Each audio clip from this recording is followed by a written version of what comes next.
నెల్లూరు జిల్లా వైసీపీ కార్యకర్తలతో రాష్ట్ర మాజీ ముఖ్యమంత్రి వైఎస్ జగన్మోహన్ రెడ్డి సమావేశమయ్యారు. ఈ సందర్భంగా కార్యకర్తల్లో ధైర్యాన్ని పెంచారు. ఇంటర్నల్ సమావేశంలో అధికార పార్టీ వైఎస్ఆర్సీపీ కార్యకర్తలపై కేసులు పెడుతుంది, భరించండి. కేసులు పెట్టిన పోలీసుల చేత కార్యకర్తలకు సెల్యూట్ చేయించే రోజు వస్తుందన్న విషయాన్ని గుర్తుపెట్టుకోవాలని జగన్ సూచించారు. పార్టీ కోసం టీడీపీ నేతల చేత దెబ్బలు తిన్నా పర్వాలేదు, కానీ వారి పేరు గుర్తు పెట్టుకొని ఉంటే చాలని ఆయన పేర్కొన్నారు. ఈ కార్యక్రమంలో మాజీ మంత్రులు కాకాని గోవర్ధన్ రెడ్డి, అనిల్ కుమార్ యాదవ్, ఆధాల ప్రభాకర్ రెడ్డి, మాజీ ఎమ్మెల్యేలు రామిరెడ్డి ప్రతాప్ కుమార్ రెడ్డి, మేకపాటి విక్రమ్ రెడ్డి, కిల్వెట్టి సంజీవయ్య, ఎమ్మెల్సీలు పర్వతరెడ్డి చంద్రశేఖర్ రెడ్డి, మేరేను మురళీధర్, వైసీపీ నాయకులు మేకపాటి రాజగోపాల్ రెడ్డి పాల్గొన్నారు. బాధుడే బాధుడు, బహుశా ఎప్పుడు ఎవరికి ధైర్యం కూడా చేయలేరేమో. 6 నెలలు కూడా తిరక్క మునిపే ఏకంగా 15,000 కోట్ల రూపాయలు కరెంటు ఛార్జీల బాధుడే బాధుడు అనే కార్యక్రమం ఒక చంద్రబాబు నాయుడు గారు మాత్రమే చేయగలుగుతారేమో. బహుశా ఇంకెవరు చేసేదానికి ధైర్యం కూడా సరిపోతేమో. కానీ ఈరోజు చూస్తే కరెంటు బిల్లులు చూస్తే బాధుడే బాధుడు కార్యక్రమం కనిపిస్తూ ఉంది. కరెంటు బిల్లులు ఒక్కటే కాదు, ఇలా ఏది చూసినా కూడా గ్రామీణ రోడ్లలో ఇక రాబోయే రోజుల్లో టోల్ అంట.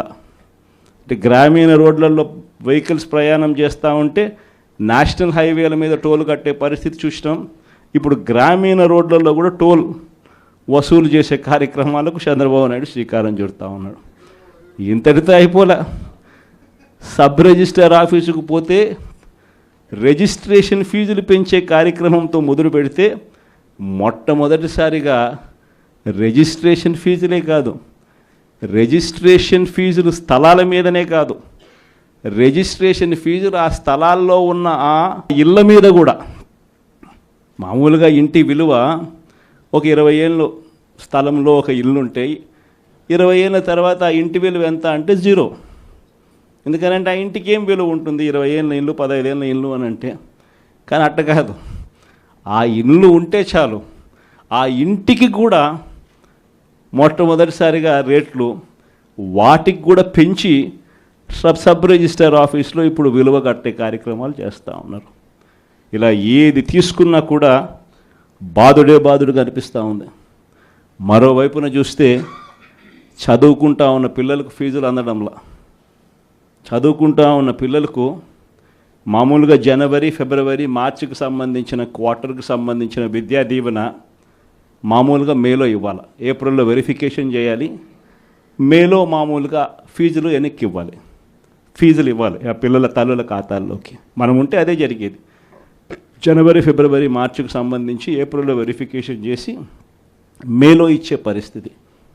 కానీ మొట్టమొదటిసారిగా ఎవ్రీ క్వార్టర్, అంటే ప్రతి 3 నెలలకు ఒకసారి మన హయాంలో చదివించే తల్లిదండ్రుల ముఖంలో చిరునవ్వు చూస్తూ, ఏ పిల్లాడి చదువు కూడా ఆగిపోకుండా అడుగులు వేస్తూ ప్రతి 3 నెలలకు ఒకసారి మనం ఫీజులు ఇస్తూ ఉన్న కార్యక్రమం విద్యా దీవెన, వసతి దీవెన కింద మనం ఇస్తూ ఉంటే, ఈరోజు మొట్టమొదటిసారిగా జనవరి, ఫిబ్రవరి, మార్చి by, April, May, June by, July, August, September by, October, November, December by, మొత్తం 4 క్వార్టర్స్కి సంబంధించిన ఫీజులు 700 కోట్లు ఇంటూ 4 అంటే 2,800 కోట్లు డ్యూ. వసతి దీవెన కింద మామూలుగా ప్రతి సంవత్సరం ఏప్రిల్ మాసంలో 1,100 కోట్లు మనం బటన్ నొక్కి నేరుగా పిల్లల చేతుల్లో పెడతా ఉంటే అది పాయ. మొత్తానికి విద్యా దీవెన, వసతి దీవెన కింద 3,900 కోట్ల రూపాయలు చంద్రబాబు నాయుడు గారు ప్రభుత్వం వచ్చిన తర్వాత ఫీజులు అందక మొట్టమొదటిసారిగా పిల్లలు చదువులు మానేస్తూ ఉన్న పరిస్థితి రోజు కనిపిస్తూ ఉంది. మొట్టమొదటిసారిగా ఆరోగ్యశ్రీ పరిస్థితి, నెలకు 300 కోట్ల రూపాయలు ఆరోగ్యశ్రీకి వైఎస్ఆర్సీపీ హయాంలో అమలు చేస్తూ ఏకంగా 1000 ప్రొసీజర్లు ఉన్నదాన్ని 3,300 ప్రొసీజర్లకు తీసుకొని పోయి ఏకంగా 25 లక్షల దాకా ప్రతి పేదవాడికి ఉచితంగా వైద్యం అందించే కార్యక్రమానికి శ్రీకారం చుట్టి గొప్పగా ఆరోగ్యశ్రీ పథకాన్ని మనం అమలు చేస్తే, ఆరోగ్యశ్రీయే కాకుండా ఆరోగ్య ఆసరా కూడా ఇస్తూ మనము చేస్తే, ఈరోజు ఆరోగ్యశ్రీకి సంబంధించి ఇప్పటికే చంద్రబాబు నాయుడు గారు ప్రభుత్వం వచ్చిన తర్వాత ఇప్పటికే ఈ 8 నెలల కాలంలోనే ఏకంగా మార్చి నుంచి తీసుకుంటే ఏకంగా 3,000 కోట్ల రూపాయలు బకాయిలు. ఆరోగ్యశ్రీ ఏ పేదవాడు హాస్పిటల్కు పోలేని పరిస్థితి, ఏ పేదవాడు హాస్పిటల్కి వెళ్ళినా కూడా నెట్వర్క్ హాస్పిటల్స్లో ఈరోజు ఫ్రీగా పేదవాడికి వైద్యం చేసే పరిస్థితి ఎక్కడా లేదు. ఈరోజు వైద్య రంగానికి సంబంధించిన పరిస్థితి ఇది. వ్యవసాయ రంగానికి సంబంధించి పరిస్థితి చూస్తే ఉచిత పంటల బీమా గాలికి ఎగిరిపోయింది, ఆర్బీకే నిర్వీర్యమైపోయాయి, ఈ క్రాప్ అన్నది కనిపించడంలా. రైతు భరోసా కింద రైతులకు పెట్టుబడి సహాయం కింద మన హయాంలో రైతులకు తోడుగా ఉంటూ రైతుకు అండగా ఉంటూ పెట్టుబడి సహాయంతో తోడుగా అందిస్తూ ఉంటే పెట్టుబడి సహాయం ఇచ్చేది పక్కకి వెళ్ళిపోయింది. ఆయన ఇస్తానన్న 20,000 రూపాయలు గాలికి ఎగిరిపోయింది. అసలు ప్రభుత్వం అంటే ఏమిటి? విద్య, వైద్యం, వ్యవసాయం, ఈ 3 రంగాలతో పాటు గవర్నెన్స్, ఈ 4 రంగాలను చూసుకోవడమే ప్రభుత్వం అంటే బాధ్యత. ఈ 4 రంగాల పరిస్థితి ఈరోజు ఎలా ఉందా? విద్య గాలికి ఎగిరిపోయింది, వైద్యం గాలికి ఎగిరిపోయింది, వ్యవసాయం గాలికి ఎగిరిపోయింది. ఈరోజు గవర్నెన్స్ చూద్దామనంటే రెడ్ బుక్ రాజ్యం జరుగుతూ ఉంది. ట్రాన్స్పరెంట్గా డోర్ టు డోర్ డెలివరీ జరిగే పరిస్థితి నుంచి, ఇంటి వద్దకే పాలన దగ్గర నుంచి ఈరోజు తెలుగుదేశం పార్టీ కార్యకర్తల చుట్టూ తిరగాల్సిన పాలన మళ్ళీ స్టార్ట్ అయింది. ఈరోజు జరుగుతూ ఉన్న గవర్నెన్స్. మరి ఇలాంటి నేపథ్యంలో మనం అంతా కలుస్తూ ఉన్నాం. మరి మీరే చెప్పండి, ప్రజలకు తోడుగా మనం ఉండాలి కదా, ప్రజలకు అండగా మనం నిలబడాలి కదా. ప్రజలకు తోడుగా నిలబడగలిగినప్పుడే వాళ్ళ మీద ఉన్న వ్యతిరేకత మన మీద, మన నాయకుల మీద సింపతి కింద కన్వర్ట్ అవుతుంది. ఈ సంక్రాంతి కల్లా పార్టీ నిర్మాణం, జిల్లా కమిటీలు, నియోజకవర్గ కమిటీలు, మండల కమిటీలు, ఇవన్నీ మీరు సంక్రాంతి కల్లా మీరు అన్నీ కూడా పూర్తి చేసే కార్యక్రమాలు చేయండి. దాని తర్వాత జనవరి, ఫిబ్రవరి నుంచి, జనవరి చివరిలో కానీ ఫిబ్రవరి మొదటి వారం నుంచి కానీ నా ప్రోగ్రాములు కూడా స్టార్ట్ అవుతాయి. నేను కూడా జిల్లాలకు వస్తాను, నేను కూడా జిల్లాల్లోనే నిద్ర చేస్తాను. ప్రతిరోజు ఒక 2 నియోజకవర్గాలు చొప్పున కార్యకర్తలందరితో కూడా మమేకమయ్యే కార్యక్రమం చేసే కార్యక్రమానికి శ్రీకారం చుడతాను. నా ప్రోగ్రాంలో ఒకసారి స్టార్ట్ అయిన తర్వాత మండల స్థాయి నుంచి గ్రామ స్థాయి దాకా పార్టీ బలోపేతం చేసే విధంగా చర్యలు తీసుకునే కార్యక్రమానికి మనం శ్రీకారం చుడతాం. విలేజ్ కమిటీసు, బూత్ కమిటీసు, వీటిని సంబంధించి ఎలా వీటిని అన్నిటినీ కూడా బలోపేతం చేయాలి, వీటిని అన్నిటినీ ఆర్గనైజ్డ్ పద్ధతిలోకి ఎలా తీసుకుని రావాలి.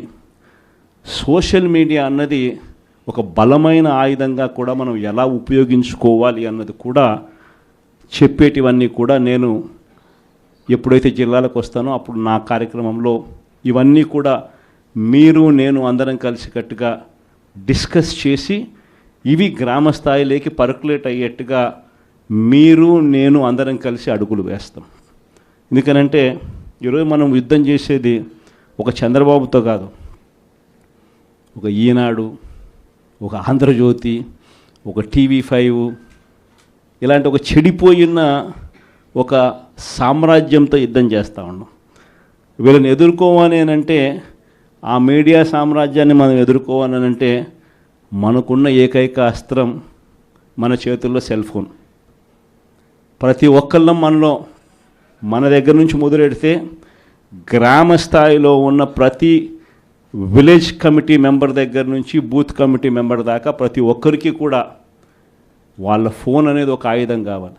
మీకు గుర్తుందో లేదో, పెన్షన్ మన హయాంలో ఎన్నికల నోటిఫికేషన్ ఇచ్చే టయానికల్లా మన హయాంలో పెన్షన్లు దాదాపుగా 66,34,742 ఉంటే ఎన్నికల నోటిఫికేషన్ వచ్చే టయానికి ఈరోజు చంద్రబాబు నాయుడు గారు వచ్చే టయానికల్లా డిసెంబర్ నాటికల్లా పెన్షన్లు చూస్తే 62,81,000 తగ్గిపోయినాయి. అంటే 3,53,000 పెన్షన్ ఇప్పటికీ కటింగ్.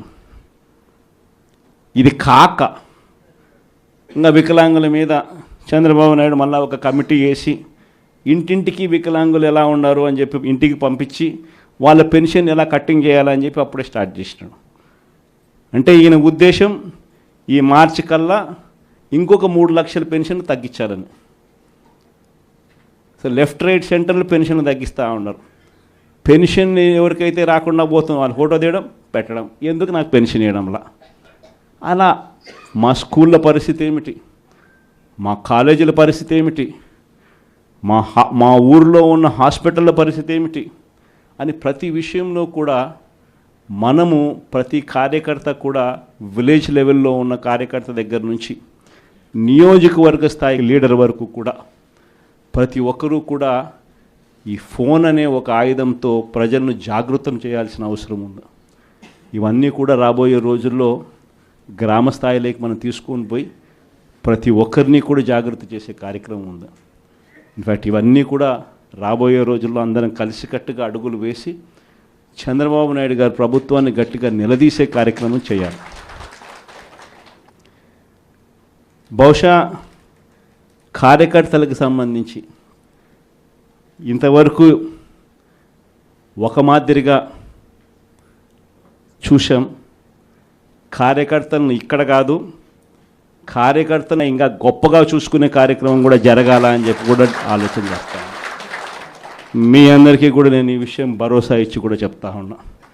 ఈసారి మాత్రం కార్యకర్త అనేవాడు వైఎస్ఆర్సీపీ జెండా మోసిన ప్రతి ఒక్కరికి చెప్తా ఉండా, ఈసారి జగన్ మీకు ఖచ్చితంగా భరోసా ఇస్తాడని చెప్పి మాత్రం హామీ ఇస్తాను. ఎందుకనంటే ఈ మాదిరిగా ఎప్పుడు కూడా పరిస్థితి ఎప్పుడు చూడలా, మొట్టమొదటిసారి చూస్తూ ఉన్నాం ఈ మాదిరిగా పరిస్థితి. వీళ్ళంతకు వీళ్ళే కొడతా ఉన్నారు, వీళ్ళంతకు వీళ్ళే దొంగ కేసులు పెడతా ఉన్నారు, వీళ్ళంతకు వీళ్ళే మ్యానుఫ్యాక్చర్ చేస్తూ ఉన్నారు కేసులు, వీళ్ళంతకు వీళ్ళే విట్నెస్లు మ్యానుఫ్యాక్చర్ చేస్తూ ఉన్నారు, వీళ్ళంతకు వీళ్ళే కేసులు పెడతా ఉన్నారు. ఒక మనిషిని ఏకంగా 10 చోట్లకు తిప్పుతూ ఉన్నారు. శ్రీకాకుళం నుంచి మొదలు పెడితే కర్నూలు దాకా ప్రతి జిల్లాలోనూ 4 రోజులు 3 రోజులు పెట్టుకుంటూ తిప్పుతూ పోతూ ఉన్నారు. ఇది నిజంగా మారాలా? ఈ కళ్ళెదుటే కనిపిస్తూ ఉన్న ఈ కార్యక్రమాలు ఇవన్నీ చూస్తూ ఉన్నప్పుడు మాత్రం నిజంగా మీ అందరికీ నేత్రం ఖచ్చితంగా ఈ భరోసా ఇస్తా, ఖచ్చితంగా నేను చెప్తా ఉన్నా ఈ మాట.